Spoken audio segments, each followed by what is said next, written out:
दर्शक बंधु मे 10 तारिख रविवार केउ राशि व्यक्ति किपरि रहिबो आसंतु जानिबा।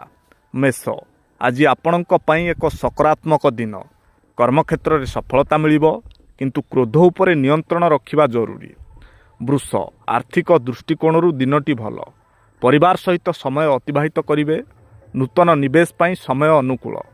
मिथुन सामाजिक कार्य जोग देई पारंती। व्यवसाय रे लाभ हेबार संभावना अछि। स्वास्थ्य प्रति सचेतन रुहंतु। कर्कट मानसिक शांति मिलिबो। कौनसी पुराना समस्यार समाधान होई पारे। पिलामानंक पक्षरु शुभ खबर पाइबे।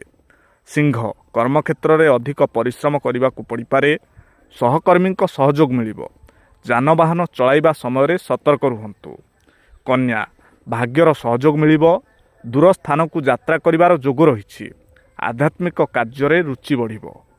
तुला आज कौनसी गुरुत्वपूर्ण निष्पत्ति नेबा पूर्वरु विचार करंतु। खर्च वृद्धि होई पारे। बाणी उपरे संयम रखंतु।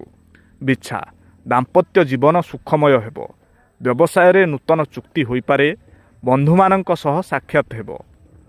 धनु शत्रु माने पराजित हेबे। स्वास्थ्य रे सुधार आसिबो।